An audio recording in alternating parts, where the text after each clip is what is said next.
أعوذ بالله من الشيطان الرجيم.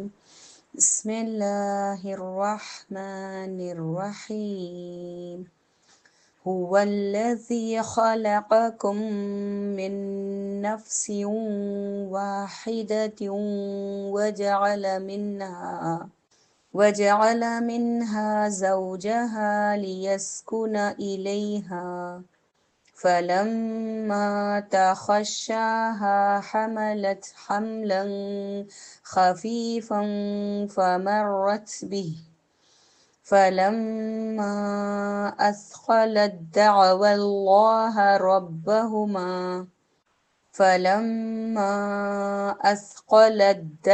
الله ربهما لئن آتيتنا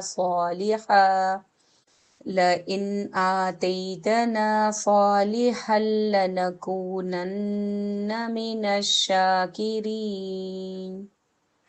فلما آتاهما صالحا جعلا له شركاء فيما آتاهما فتعالى الله عما يشركون. أيشركون ما لا يخلق شيئا وهم يخلقون ولا يستطيعون لهم نصرا ولا أنفسهم ينصرون. وإن تدعوهم إلى الهدى لا يتبعوكم سواء عليكم أدعوتموهم أم أنتم صامتون. إن الذين تدعون من دون الله عباد أمثالكم فادعوهم فليستجيبوا لكم إن كنتم صادقين. ألهم أرجل يمشون بها أم لهم أيد يبطشون بها أم لهم أعين يبصرون بها أم لهم آذان يسمعون بها قل ادعوا شركاءكم ثم كيدون فلا تنظرون. إن وليي الله الذي نزل الكتاب وهو يتولى الصالحين. والذين تدعون من دونه لا يستطيعون نصركم ولا أنفسهم ينصرون. وإن تدعوهم إلى الهدى لا يسمعوا وتراهم ينظرون إليك وهم لا يبصرون. خذ العفو وأمر بالعرف وأعرض عن الجاهلين. رب اشرح لي صدري ويسر لي أمري واحلل عقدة من لساني يفقهوا قولي. اللهم أرنا الحق حقا وارزقنا اتباعه وأرنا الباطل باطلا وارزقنا اجتنابه. الحمد لله وكفى والصلاة والسلام على عباد الله الذين اصطفى خصوصا على أفضلهم وخاتم النبي محمد الأمين وعلى آله وصحبه أجمعين. اما بعد، السلام علیکم ورحمۃ اللہ وبرکاتہ۔ پہلے تھوڑا سا ہم ریویو کر لیتے ہیں کہ 188 میں اللہ سبحانہ تعالیٰ نے آپ صلی اللہ علیہ وسلم کو یہ حکم دے دیا کہ آپ اعلان کر دیں آپ غیب کی، یعنی محمد رسول اللہ صلی اللہ علیہ وسلم غیب کا علم نہیں رکھتے، وہی علم رکھتے ہیں جو اللہ تعالیٰ نے ان کو خصوصی طور پر عطا فرمایا ہے، اور تمام علم کا مالک اللہ واحد ہے۔ کوئی نبی، کوئی پیغمبر، کوئی فرشتہ کلی علم نہیں جانتا، جس میں کہ ایک بہت بڑی دلیل یہ آئی ہے کہ قیامت کب واقع ہوگی، اس کا کلی علم، کمپلیٹ علم اللہ سبحانہ تعالیٰ کے پاس موجود ہے، اللہ نے اس کا علم خود نبی کریم صلی اللہ علیہ وسلم کو بھی عطا نہیں کیا۔ آج کی جو آیت ہے، آیت 189، اس میں تمام لوگوں کی تخلیق جو اللہ نے کی، اس کا اوریجنیٹ، اس کا اوریجن، اس کا روٹ بتایا ہے کہ اللہ تعالیٰ نے ایک نفس واحدہ سے تمام مخلوق کو پیدا فرمایا ہے۔ یہ آیت کو ہم نے پچھلے بھی اس مفہوم کو پڑھا ہے، اس کانسیپٹ کو پڑھا ہے۔ آپ تھوڑا یاد کریں، سورہ نساء آیت نمبر 1 میں بھی اللہ تعالیٰ نے فرمایا تھا کہ میں نے تمام انسانیت کو آدم سے پیدا فرمایا۔ پہلے اللہ تعالیٰ نے آدم علیہ السلام کو پیدا فرمایا، پھر حوا علیہ السلام کو ان کی پھسلی سے پیدا فرمایا، پھر اس کے بعد تمام ان دونوں کے جوڑے سے تمام انسانیت کو زمین پر پھیلایا۔ اسی بات کا یہاں پر اعلان کیا جا رہا ہے کہ تمام لوگ آدم کی اولاد ہیں۔ اللہ تعالیٰ نے بیان فرمایا ہے کہ تمام لوگوں کو اس نے آدم علیہ السلام سے پیدا فرمایا ہے، اور اسی نے آدم ہی سے ان کی بیوی حوا کو بھی پیدا کیا، پھر ان دونوں ہی سے تمام لوگ زمین میں پھیلائے گئے۔ اور اسی آیت میں ہمیں پتہ چلتا ہے کہ جوڑے اللہ نے سکون کا باعث بنائے ہیں، یعنی زوج مرد کے لیے عورت، عورت کے لیے مرد، شوہر کے لیے بیوی، بیوی کے لیے شوہر، باعث سکون ہوتے ہیں، وہ ایک دوسرے کا سکون ہوتے ہیں۔ اللہ تعالیٰ نے اس بات کو بھی یہاں پر واضح فرمایا ہے۔ پھر جو آیت کا یہ حصہ ہے، فَلَمَّا تَخَشَّهَا حَمَلَتْ حَمْلًا خَفِيفًا، پھر جب اس نے یعنی اس مرد نے اپنی بیوی کو ڈھانپ لیا، تو ایک طرح سے ہم کہتے ہیں نا کہ اشاروں میں یا اشارہ کر کے کوئی بات بتائی گئی ہے، تو اس خاص عمل کی طرف یہاں پر اشارہ کیا گیا ہے جس کے بعد حمل واضح ہو جاتا ہے۔ تو اللہ تعالیٰ یہاں پر میاں بیوی کے رشتے کے بارے میں بتا رہے ہیں کہ مرد عورت کا جب رشتہ قائم ہوتا ہے تو عورت کو حمل ہو جاتا ہے، ایک خفیف سا یعنی ہلکا سا، جس کو ہم بھی محسوس کر سکتے ہیں کہ سٹارٹنگ ڈیز میں عورت کو خود پتہ نہیں چلتا کہ وہ کب پریگننٹ ہو گئی، رائٹ؟ اور پریگننسی کا جو پروسیس ہوتا ہے، اس کے بعد کچھ مہینوں تک اس کا حمل اس کے رحم میں چھپا ہوا رہتا ہے، خود اٹھانے والی کو پتہ نہیں رہتا کہ وہ حاملہ ہو چکی ہے۔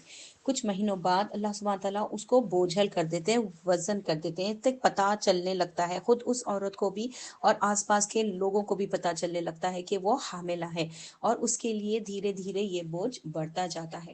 لیکن اللہ سبحانہ تعالیٰ فرماتے ہیں کہ اس کو بھی ہم نے ایک مدت تک رکھا، جب وہ بھاری ہو گیا تو اس کو اتارنے کا بھی اللہ نے ذریعہ بنا دیا۔ ایک پرٹیکولر وقت آتا ہے، یہ ہمیشہ ہمیشہ کے لیے بڑھتا نہیں رہتا، ہمیشہ ہمیشہ کے لیے اٹھائے پھرنا نہیں ہوتا ہے۔ ایک پرٹیکولر ٹائم پیریڈ کے بعد وہ حمل باہر آ جاتا ہے، اللہ تعالیٰ اس کا بوجھ اتار دیتے ہیں۔ تو اللہ سبحانہ تعالیٰ فرماتے ہیں جب پریگننسی کے لاسٹ سٹیج میں عورت ہوتی ہے تو وہ اور اس کا ہسبینڈ دونوں یعنی میاں بیوی اللہ سبحانہ تعالیٰ سے دعائیں کرنے لگتے ہیں، طرح طرح کے گمان ان کے ذہنوں میں پھرنے لگتے ہیں کہ پتہ نہیں یہ بچہ صحیح سالم ہوگا کہ نہیں، آئی کیو لیول برابر ہوگا کہ نہیں، اس کا مینٹل ڈیولپمنٹ ہو رہا ہے کہ نہیں، کیونکہ ایک چھپی ہوئی چیز ہے، اور یہ لوگ اس کو اون کرتے ہیں کہ یہ ہمارا بچہ ہے، تو وہ چاہتے ہیں کہ دیکھنے میں فزیکلی، مینٹلی، ایموشنلی وہ بچہ ایک دم ہیلتھ کے حساب سے بھی پرفیکٹ پیدا ہو۔ تو ماں باپ دونوں کو اس بات کی فکر لاحق ہو جاتی ہے، تو وہ کیا کرتے ہیں، اللہ سبحانہ تعالیٰ کے آگے دعائیں کرنے لگتے ہیں۔ فَلَمَّا أَثْقَلَتْ دَعَوَا اللَّهَ رَبُّهُمَا، جب وہ بوجھل ہو جاتی ہے تو وہ دونوں اپنے رب سے دعائیں کرنے لگتے ہیں۔ کیا دعا کرتے ہیں کہ یا رب اگر تو ہمیں صالح اولاد دے گا تو ہم تیرے شکر گزار ہوں گے۔ جب ان دونوں کو اللہ تعالیٰ ایک صالح بچہ دیتا ہے تو وہ دونوں کیا کرنے لگتے ہیں، جب ان کو تندرست بچہ ہو جاتا ہے تو وہ اس بچے کا جو شکر ادا کرنا ہے، جو اس کی تمام نعمتوں پر صرف اور صرف اللہ کے شکر گزار ہونے کے بجائے وہ اوروں کو اس میں شریک ٹھہرا لیتے ہیں۔ یہ دیکھتے ہیں کس طرح سے یہ شرکت کرتے ہیں اس بچے کی صحت اور اس بچے کی نعمت میں، دوسرے اور لوگوں کو کیسے شریک کرتے ہیں غیر اللہ کو، جس کا شکوہ اللہ سبحانہ تعالیٰ یہاں پر کر رہے ہیں۔ یعنی لوگ اپنے بچے کو صرف اور صرف اللہ کی نعمت اور اللہ کا بندہ بنانے کے بجائے اوروں کا بندہ بنا دیتے ہیں، جیسا کہ یہاں پر حسن بصری فرماتے ہیں کہ اس سے مراد یہودی اور نصرانی ہیں، کہ اللہ تعالیٰ نے انہیں اولاد دی تو انہوں نے اسے یہودی یا عیسائی بنا دیا۔ تو اس سے مراد کیا ہے کہ اولاد اللہ کی دین تھی، اللہ کے لیے دیے ہوئے ہر کرم اور فضل کو وہ شرک کر کے مشرک ہو جاتے ہیں۔ اسی لیے اللہ سبحانہ تعالیٰ آیت 190 کے اینڈ پہ فرماتے ہیں فَتَعَالَى اللَّهُ عَمَّا يُشْرِكُونَ، بس بہت بلند ہے اللہ اس سے جو وہ شرک کرتے ہیں۔ جب اس آیت میں اس بات کا ذکر آیا ہے کہ یہ لوگ شرک کرتے ہیں تو ان مشرکین کی عبادات، ان کے معبودوں کی کیا حقیقت ہے، اللہ سبحانہ تعالیٰ اگلی آیت 191 میں فرماتے ہیں، اللہ فرماتا ہے کیا وہ ان کو اللہ کے شریک ٹھہراتے ہیں جو کوئی چیز بھی پیدا نہیں کرتے جبکہ وہ خود پیدا کیے جاتے ہیں۔ تو یہ جو معبود ہے، جو یہ بت پرستی کرتے ہیں یا کسی کو بھی غیر اللہ کو اپنا خدا سمجھتے ہیں یا اپنے کسی مددگار کے روپ میں پوجا کرتے ہیں، تو ان کی حقیقت کیا ہے؟ چاہے وہ آئیڈل ہو، بت ہو، سٹیچوز ہوں، یا کوئی غیر اللہ یعنی کوئی اولیاء اللہ ہو یا ولی اللہ ہو، جو بھی ہو، وہ خود پیدا کیے گئے ہیں، ان کے پاس کوئی اختیار نہیں ہے۔ اللہ سبحانہ تعالیٰ مشرکوں کے اس معبود کی یہاں پر تلقین کر رہے ہیں، ان کی حقیقت بتا رہے ہیں۔ اگلی آیتوں میں ہم ڈیٹیل میں دیکھیں گے کہ یہ کیا اختیار رکھتے ہیں اور کیا ان کی مجبوریاں ہیں ان کے معبود۔ تو مشرکوں کے معبودان باطل کی کوئی اختیار نہیں ہے۔ اس مقام پر اللہ سبحانہ تعالیٰ نے مشرکین کی تردید فرمائی ہے۔ تو اسی لیے اللہ تعالیٰ کے ساتھ جو بتوں اور دیگر معبودان باطل کی عبادت کرتے ہیں، حالانکہ خود کسی چیز کے بھی وہ مالک نہیں ہیں، نہ وہ نفع دے سکتے ہیں، نہ نقصان دے سکتے ہیں، نہ ہی کوئی اختیار رکھتے ہیں۔ اس کو ڈیٹیل میں اللہ تعالیٰ نے اگلی آیتوں میں سمجھایا ہے۔ بظاہر ان بتوں کی دیکھنے میں خوبصورت بڑی بڑی آنکھیں ہوتی ہیں، پتھر کی یا مٹی کی بنائے ہوئے یہ اسٹیچوز ہوتے ہیں، لیکن اللہ تعالیٰ فرماتے ہیں نہ وہ دیکھتے ہیں اور نہ وہ اپنے بیچاروں کی مدد ہی کر سکتے ہیں۔ جو ان کو پکار رہے ہیں وہ بت آنکھ رکھتے ہوئے بھی کچھ نہیں دیکھ سکتے، ان کے کان بنائے ہوئے ہوتے ہیں۔ آپ ایک اسٹیچو کو امیجن کریں جس کے آنکھ بھی ہے، کان بھی ہے، ہونٹ بھی ہے، ہاتھ بھی ہے، پیر بھی ہے، لیکن نہ وہ دیکھتے ہیں ان آنکھوں سے، نہ وہ کانوں سے سنتے ہیں، نہ وہ ان ہاتھوں سے کچھ پکڑ سکتے ہیں، نہ وہ اپنے قدموں سے خود چل سکتے ہیں۔ جو خود اتنا لاچار اور مجبور ہو کہ جس کو چلانے، ہلانے اور صاف صفائی کے لیے کسی اور کا محتاج ہے وہ، تو پھر وہ ان پکارنے والے بیچاروں کی فریادوں کا کیا حل نکالے گا، کیا ان کی مدد کرے گا؟ جس کی چہرے پر اگر مکھی بیٹھ جائے یا اس کے سامنے جو چڑھاوے چڑھائے جاتے ہیں اس کو اگر مکھی لے کر اڑ جائے تو یہ ہاتھ ہوتے ہوئے بھی اپنا کھانا نہیں بچا سکتے، اپنے چہرے سے مکھی کو نہیں ہٹال سکتے۔ ایسے لاچار بے بس بتوں کو یہ پوجا کرتے ہیں، تو یہ ان کو کیا دے گا؟ کیوں یہ اس کو خدا کے برابر شریک کر کے پوج رہے ہیں، عبادت کر رہے ہیں، اس کی چڑھاوے چڑھا رہے ہیں، ان کے آگے سجدے کر رہے ہیں، جبکہ وہ خود کو نہیں بچا سکتے؟ تو ان کی پریشانیوں کا حل وہ کیسے کر سکتے ہیں؟ تو کہاں گئی ان لوگوں کی عقل؟ کیوں یہ بیچارے اس طرح سے دماغ سے مفلوج، معذور ہو کر یہ بے جان بتوں کی پوجا میں لگے ہوئے ہیں؟ یہ تمام باتیں اللہ سبحانہ تعالیٰ آیت 191 سے لے کے 198 تک فرما رہے ہیں۔ آیت 194 میں اللہ تعالیٰ اینڈ میں ان کو یہ بات سے کویشچن سے چیلنج کرتے ہیں کہ اگر تم سچے ہو، تمہارے معبود سچ میں معبود ہیں، کوئی اختیار رکھتے ہیں، کوئی قدرت رکھتے ہیں، تو جب تم ان کو پکارتے ہو تو انہیں تمہاری پکار کا جواب دینا چاہیے نا، اگر وہ تم سچے ہو تو۔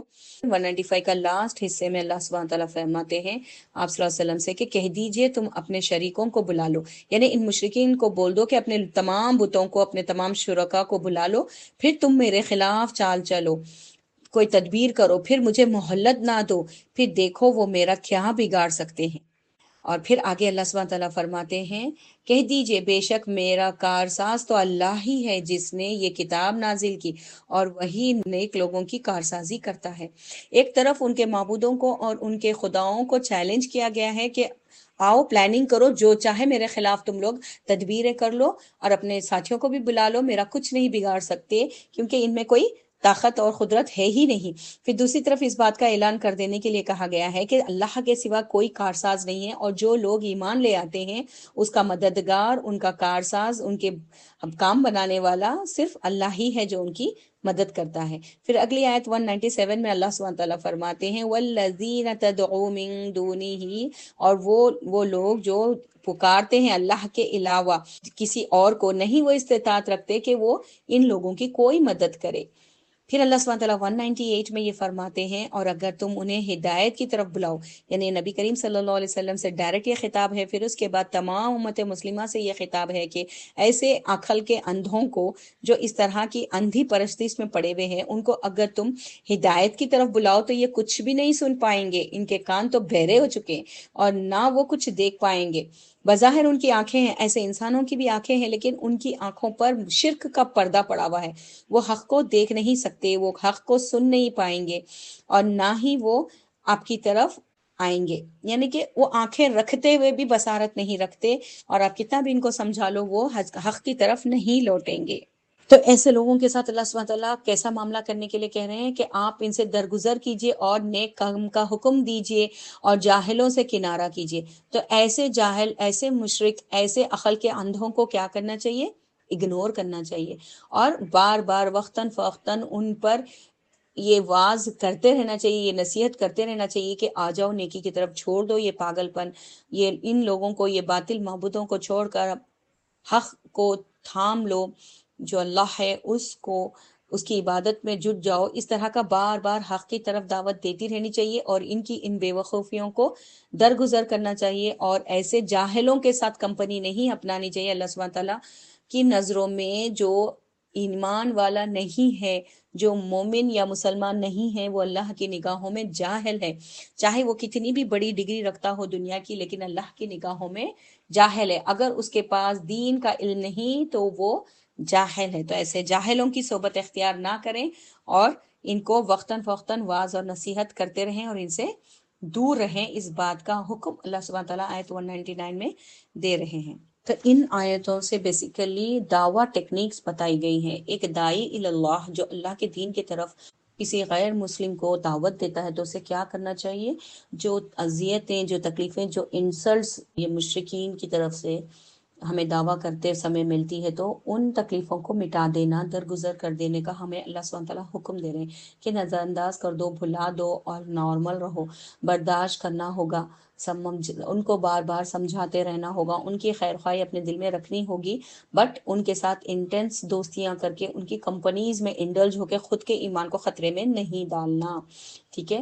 اور یہاں پر ٹاپ کے 9 اخلاقی کوالٹیز ہمیں آج کی ان آیتوں سے پتہ چلتے ہیں کہ کھلے اور چھپے میں صرف اور صرف اخلاص ہو، ہر طرح کی عبادت، توقع، دعا اور مدد کی امید سب اللہ سبحانہ تعالیٰ سے ہی ہو، صرف اور صرف اللہ سبحانہ تعالیٰ سے ہی ہو، اور خوشحالی ہو، غنا ہو، مصیبت ہو، تکلیف ہو، آپ اچھے موڈ میں ہو یا غضبناک موڈ میں ہو، ہر حال میں ہمیں بیلنسڈ رہنا ہے، انصاف پر ٹکے رہنا ہے، اور اس کو معاف کرنا ہے جو آپ پر ظلم کرے، اس سے جڑے رہنا ہے جو آپ کو کاٹے، اس کو دینا ہے جو آپ کو محروم کرے، کیونکہ بدلے کی فیلنگز شیطان کا وسوسہ ہوتی ہے۔ آئیے دیکھتے ہیں اگلی آیت 200 میں اللہ سبحانہ تعالیٰ فرماتے ہیں، اور اگر آپ کو شیطان کا کوئی وسوسہ ابھارے تو اللہ کی پناہ مانگے، بے شک وہ خوب سننے والا، خوب جاننے والا ہے۔ سبحان اللہ۔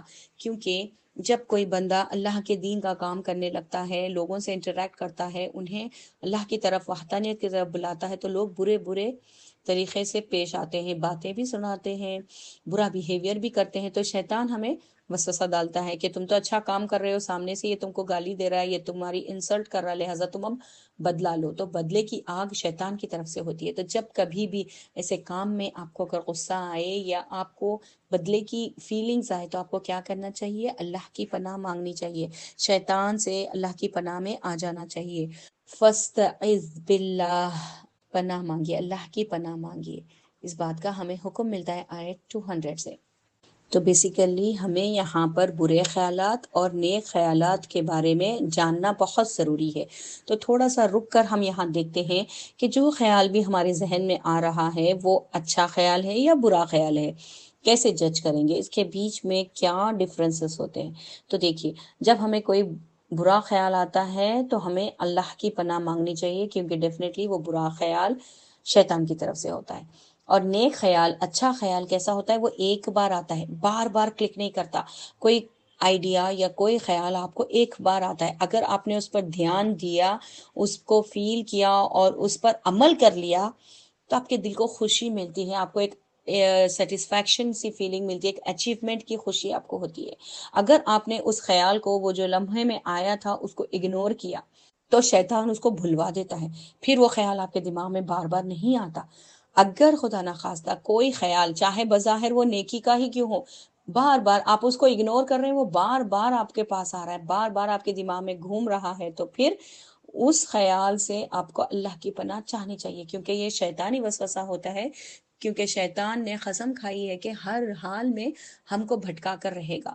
تو ایک بار ہم اس خیال کو جھٹک دیتے ہیں، پھر تھوڑی دیر بعد آئے گا۔ تو اس لیے یہ شیطان کا خیال ہے کہ وہ بار بار پلٹ کر آتا ہے اور وار کرتا ہے اور ہمیں وسوسے ڈالتا ہے۔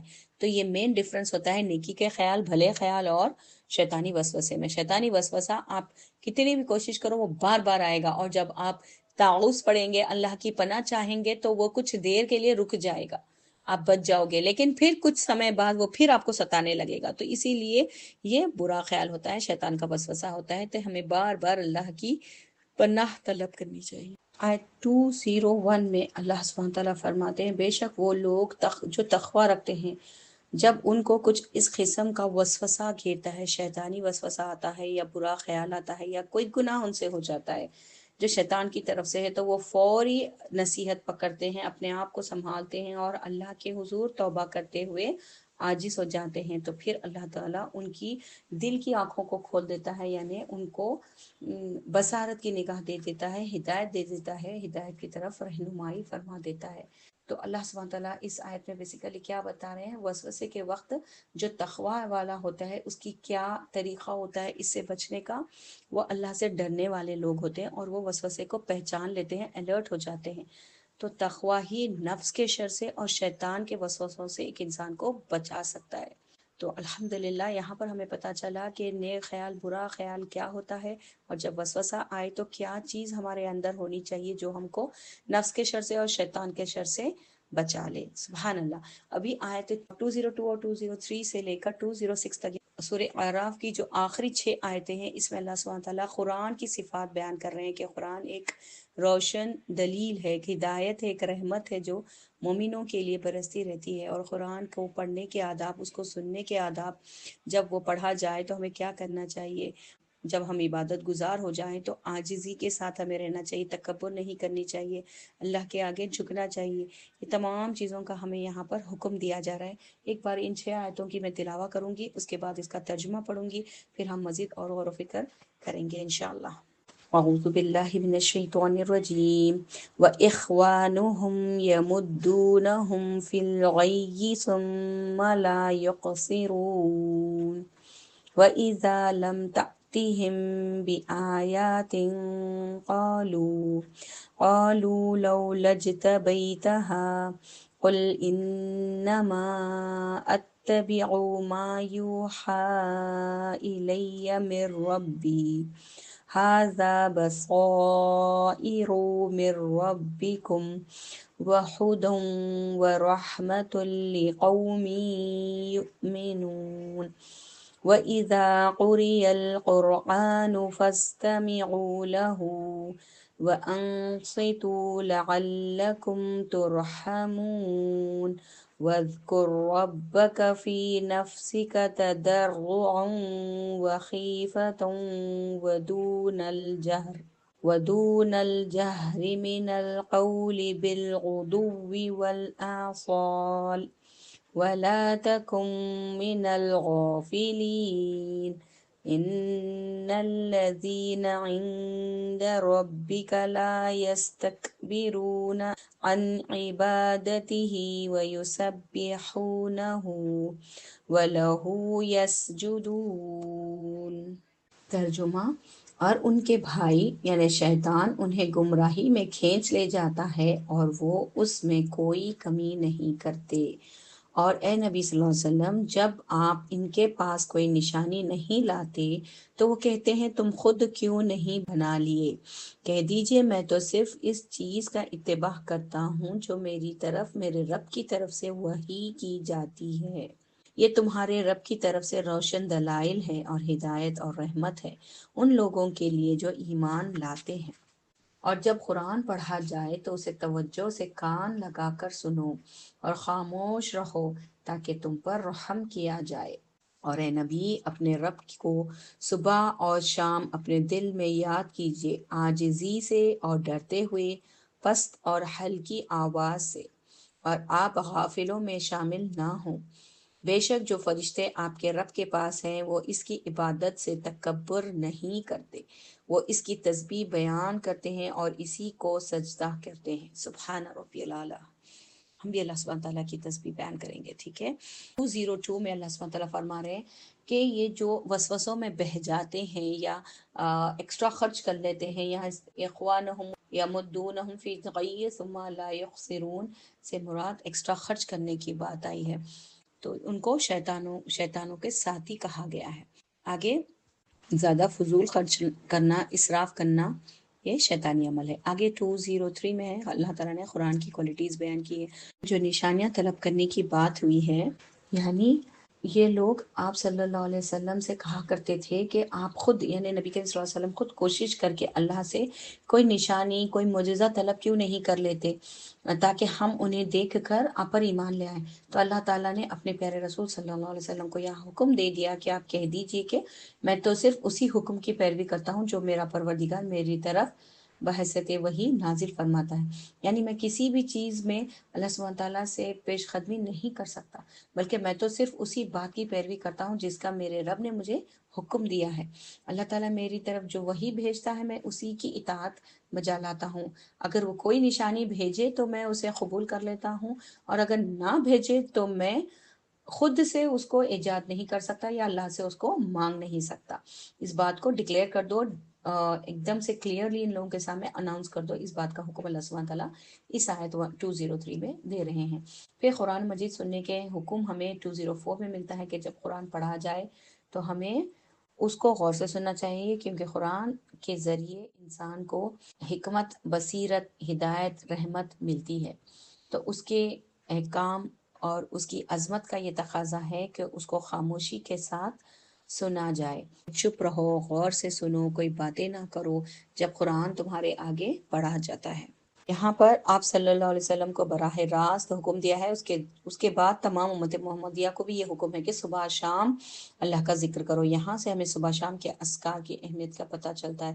اللہ سبحانہ تعالیٰ کہتے ہیں کہ عاجزی کے ساتھ، یعنی ہمبلنس کے ساتھ، ڈرتے ہوئے، خوف کھاتے ہوئے، ہلکی آواز میں، سلو آواز میں اللہ کا ذکر کیا کرو۔ اور جو لوگ صبح شام اللہ کا ذکر نہیں کرتے وہ اللہ کی نگاہوں میں غافل ہیں۔ تو اللہ تعالیٰ کہتے ہیں کہ آپ صبح شام اللہ کو یاد کیا کیجئے، ہلکی آواز سے، دبتے ہوئے، عاجزی میں، اور غافلوں میں سے نہ ہو جائیے۔ لاسٹ آیت، اس میں اللہ سبحانہ تعالیٰ ہمیں بتا رہے ہیں کہ فرشتے کتنے ہمبل ہیں، وہ اپنی عبادات پر تکبر نہیں کرتے۔ انسان تو کچھ لمحے تک، کچھ عرصے تک اگر تہجد گزار ہو جائے تو اس میں ایک تکبر پیدا ہونے لگتا ہے کہ میں تو بہت نیک ہوں، پوری نمازیں پڑھتی ہوں، پھر تہجد گزار ہوں۔ تو ہمیں تکبر نہیں کرنا چاہیے اور نہ ہی ہمیں عجب کا شکار ہونا چاہیے، کیونکہ ہم دیکھتے ہیں کہ فرشتے جب سے بنے ہیں اور جب تک دنیا قائم رہے گی ان بریکبل عبادت کر رہے ہیں اللہ سبحانہ تعالیٰ کی، پھر بھی وہ عاجز ہوتے ہیں، جھکے ہوئے ہوتے ہیں، رات دن اللہ کے لیے تسبیح بیان کرتے ہیں اور سجدے کرتے ہیں۔ تو یہ سجدے کی آیت ہے، اس پر ہمیں بھی سجدہ کرنا ہوگا۔ سجدہ کر لیجئے گا آپ سب لوگ، اور اپنی عبادتوں کا جائزہ لے کر خود پسندی کا یا تکبر کا ہمیں شکار نہیں ہونا۔ اور یہ آیت قرآن شریف کی پہلی سجدہ تلاوت ہے، یہ فرسٹ سجدہ تلاوت اس پارہ نمبر 9 میں سورہ اعراف 206 میں آئی ہے۔ تو یہاں پر اللہ سبحانہ تعالیٰ فرشتوں کا یہ ذکر اس لیے فرماتے ہیں کہ تاکہ کثرت طاعت، اطاعت اور عبادت میں ان کی پیروی کی جائے۔ الحمدللہ الحمدللہ، اللہ سبحانہ تعالیٰ کا بہت شکر کہ آج ہم نے سورہ اعراف مکمل کر لی ہے۔ تو اللہ سبحانہ تعالیٰ اس سورہ کے ذریعے ہمیں جتنے احکامات سمجھ آئے، جو عمل پوائنٹس ہم نے نکالے، جو کوششیں کی، اس کو قبول فرما لے، اور جو نقاط ہم نے لکھے ہیں جس پر ہمیں عمل کرنے کی نیت ہے، اللہ اس پر ہمارا عمل کروا لے، اور ہمیں محسنین میں، نیکوکاروں میں، اور عبادت گزاروں میں اور متقی لوگوں میں شامل فرما لے۔ آمین یا رب العالمین۔ سبحانک اللہم بحمدک، نشہد ان لا الہ الا انت، نستغفرک و نتوب الیک۔ سبحان ربک رب العزة عما یصفون، وسلام علی المرسلین، والحمد للہ رب العالمین۔